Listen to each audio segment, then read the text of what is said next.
Arra jechuudha akkaataa itti YouTube, Facebook dha wal qabsiiftan, TikTok, Instagram miidiyaa fayyadamtan tokko akka isiniif guddatu yoo barbaadan akkaataa itti Facebook dha walitti hiitan isinitti agarsiisa jechuudha. Agadhuma na waliin tura dafee isinitti agarsiisa. Agadhumaatti na hordofaa isinii warroonni haaraa gara YouTube kana uftanii subscribe godhaa maatiin haftaa isiniin jedha. Like gochuu hin dagatina akka namoonni argan irraa baratan like godhaa isiniin jedha. Otoo namni like hin godhin isiniin jedhe immoo hin gootu. Namni like godhaa isiniin jedhe immoo hin gootan jechuudha. Wanti nama fayyadu hin jiru. Namootumti arganii akka irraa baratan malee kana qofa. Kana isiniin jedha na hordofaa Facebook keesseentu.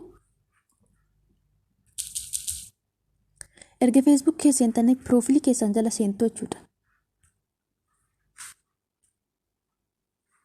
Erga profiilii keessan jala seentanii asiin seenuu ni dandeessu garuu jala kanatti edit public titles kan jedhu kun ni jira achirra tuqxu. Erga achirra tuqxanii jala kanatti gad dhuftanii jechuudha links kan jedhu kun ni jira add links kan jedhu asirra tuqxu. Erga achirra tuqxanii jechuudha iddoo kanatti haala kanaan jira social link kan jedhu kun ni jira iddoo kanatti all name kan jedhu kun ni jira jechuudha ishii gadi tuqxu xiyya ishii tana sanaa booda jala kanatti public jedha friend dha all name jedha kanaaf iddoo kanatti public irra godhattu jechuudha akka namoonni baay'een wanta si fayyadamtan akka isinii guddatu barbaadda sana azalatti kan walitti hiitasuun akka namni argu jechuudha. TikTok yoo ta'e follow namni dhaqee isinii godha viidiyoo keessan daawwate YouTube dhaan wal qabsiifta YouTube keessan subscribe isinii godha isinii daawwata jechuudha. Kan akkaataatti wal qabsiiftanii Instagram, Twitter ni jira jechuudha.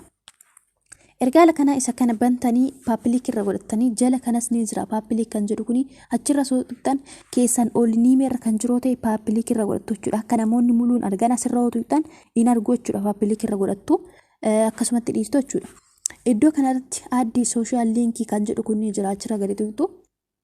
Yeroo achirra gadi tuqxan jala kana ni jira gubbaa kanarratti platform kan jedhu kun ni jira achirra gadi tuqxu. Erga achirra tuqxanii wanta itti wal qabsiisuu barbaaddan sana achirra tuqxu. Twitter jira, Snapchat jira, YouTube, TikTok, Twitter, WhatsApp jira.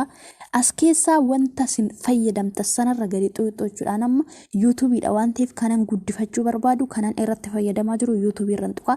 Sin garuu wanta irratti fayyadamtan wanta namoonni naafa guddisu jettan san irra tuqxu ani garuu YouTube dha waan ta'eef achirraan tuqa. Sanaa booda jala kanarratti username kan jedhu kun ni jira maqaa keessan itti barreessitu maqaa YouTube yoo ta'e kan YouTube kan TikTok yoo ta'e kan TikTok haala kana itti katabdu jechuudha. Amma kan YouTube koo itti barreeffadha.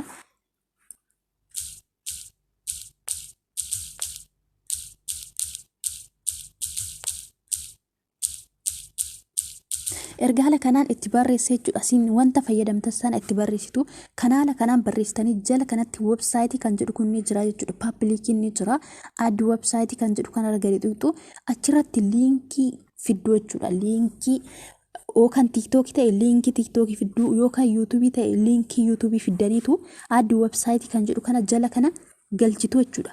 Linkii wanta asirratti walitti hiitassan amma fakkeenyaaf YouTubein koo dhufee iddoo kanarra galee jechuudha. Sanaa booda linkii sana immoo amma keessa bahee fidee dhufaa jechuudha. Saana hordofaa. Linkii YouTube.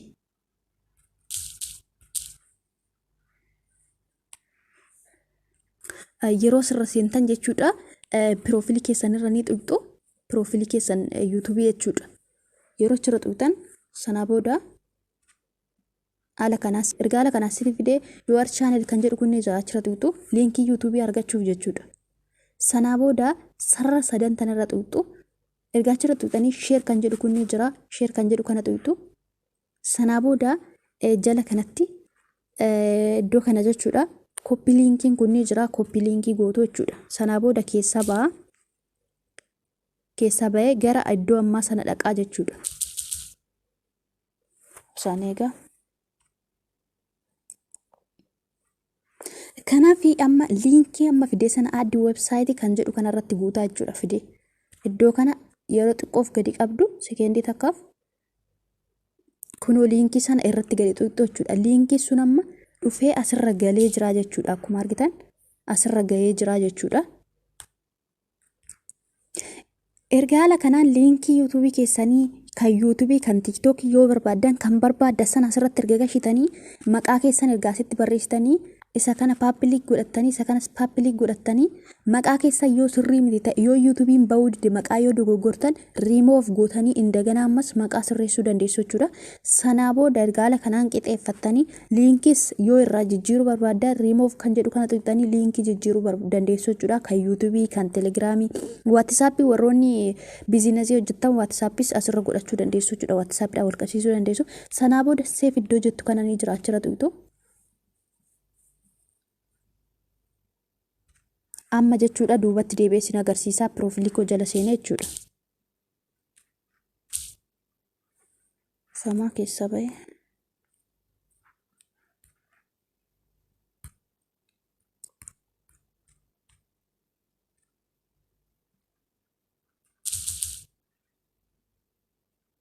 Amma piroofiilii koo jala seenee isin agarsiisa. Akkuma argitan maqaan koo sun iddoo kanarra naa dhufee jira jechuudha. Akkuma argitan yuutuubiin koo iddoo kanarra jira jechuudha. Haala kanaan waa barbaadanii wal qabsiisuu dandeessu jechuudha. Yoo tiiktookii ta'e tiiktookii keessan as jala dhufaa, yoo instaagiraamii ta'e instaagiraamii, waatisaappii yoo ta'e haala kanaan wal qabsiiftanii wanti si fayyadamtan sun sinii guddataa jechuudha. Kana fakkaataa sinii gala jedhee abdii qabaa akka sinii galus. Warroonni haaraa taatan subscribe gochuu, like, share gochuu hin dagatinaa. Aga viidiyoo biraatiin walitti deemnutti turtii gaarii qabaadha.